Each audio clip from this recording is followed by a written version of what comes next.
Hi everybody, and welcome back to Kevin's Upfront Opinion today. Now, today I thought I'd speak about what you should do if you think a man that's involved in your life is suffering from mental health. Now, first thing I'm going to say is I'm not medically trained. Okay, I'm not. Okay. Now, this is opinion, not factually based. Okay, and I'm basing it off my own personal experiences.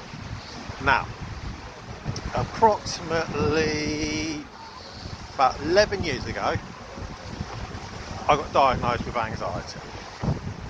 That's around about that, about 11 years ago. Now, also, about, it's supposed to be almost 3 weeks ago, I got diagnosed with depression. And when I say depression, I got diagnosed with long-term depression.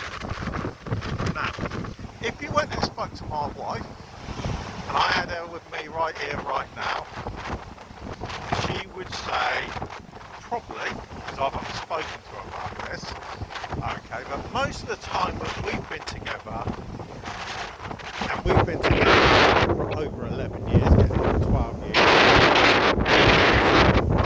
depression. Okay. And what she said this to me this morning, whenever she spoke to me about it, I would show her how a person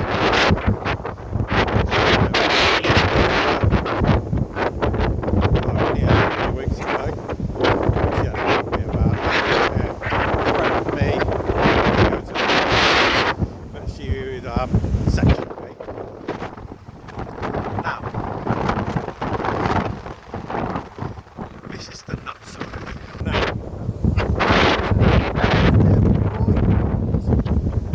ever admit to depression or any form of mental health, because they will tell you it's just a sign of weakness and that they're not suffering. Okay? Normally women that are going to admit to it, you know, things got on top of them, maybe they've had a baby and they got, can't remember the actual, so we'll just say baby blues at the moment. Okay? And a lot of the time they won't even admit to that, to be honest. Okay? And it's like I remember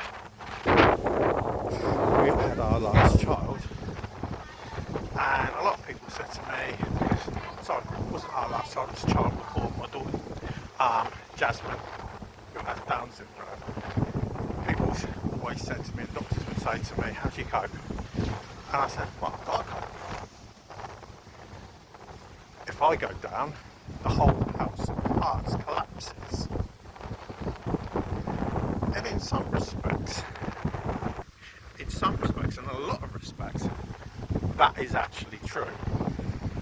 Okay, but the man has to always stay strong. And it's like a lot of videos that are, you know, Facebook reels and everything. That the man is the person who always has to stay strong. It's not the woman, it's the man. It's the man that takes all the aggro, it's the man that has to worry about the finances and enough money coming in and everything. And a lot of people may say, yeah, but that's an old-fashioned view. But the reality is it an old-fashioned view? In my book, it's not an old-fashioned view because it's reality. You know, in most homes up and down the country, it is generally the woman that looks after the house. And I know people are going to say that I'm being sexist, and the man has the majority of the other stresses. Okay, it's not always the case, but a lot of the time it is the case. So then boils down to what are the warning signs that somebody is suffering. Now when it comes to men, you know, men are secretive. They generally are secretive. It's not something they're ever going to talk about under any circumstances. You know, because the reality is they're going to see it as weakness and they're going to see it as vulnerability. Now, when it came to me, I had 7 trigger points. I wouldn't speak to wife knew some of the problems I had, but I refused to speak to her about it. And they're not really things I want to make public, because there's things that I'm hoping that I can deal with within the next month or two. Okay, so people that could be listening to this, and they're probably going to know what some of them are.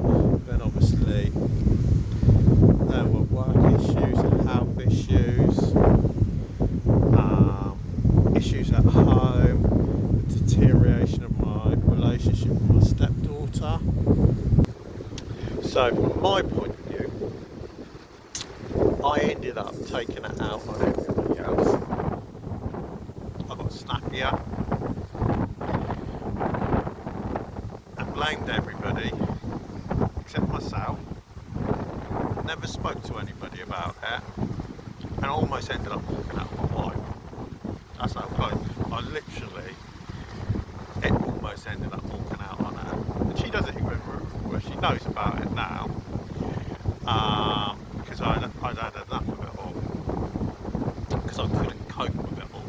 And it got to the stage where one day I walked down onto the beach and I just broke down in tears, because I'd got to the stage where I was at the end of my tether, and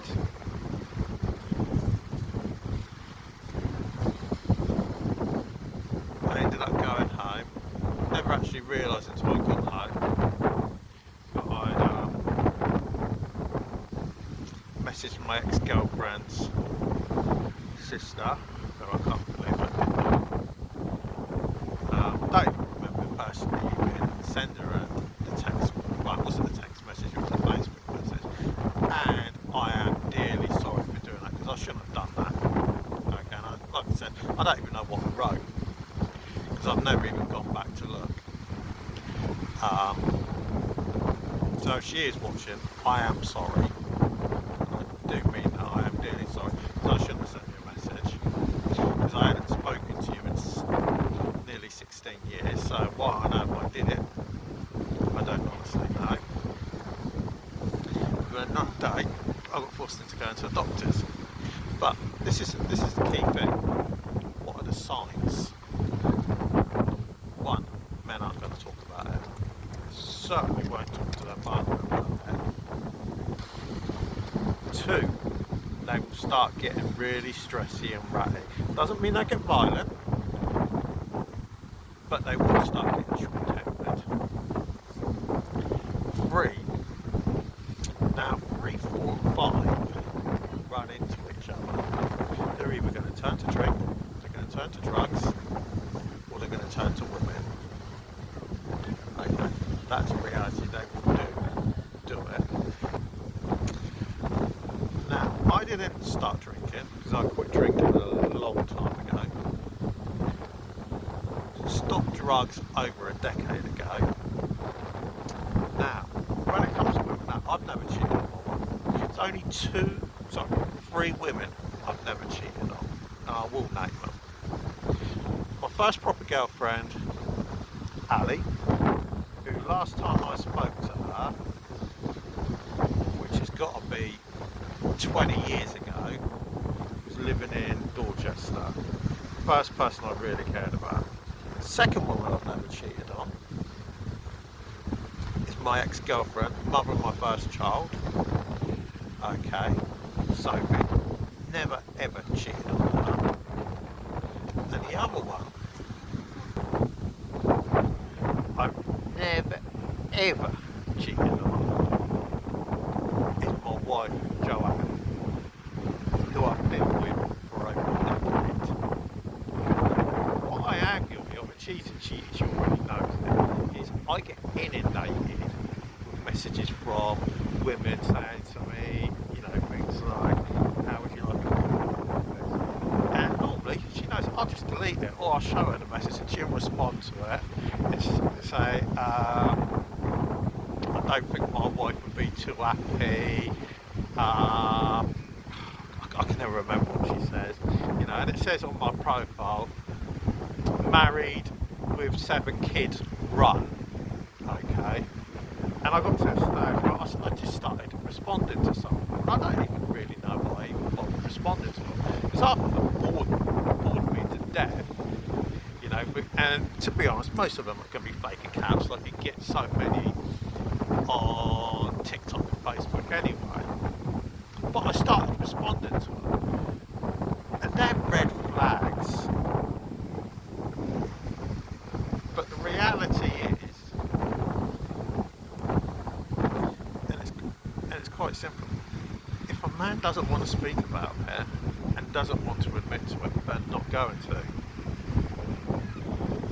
And you've got to wait for them to crash at the end of the day, because there's no help. There was no helping me, you know.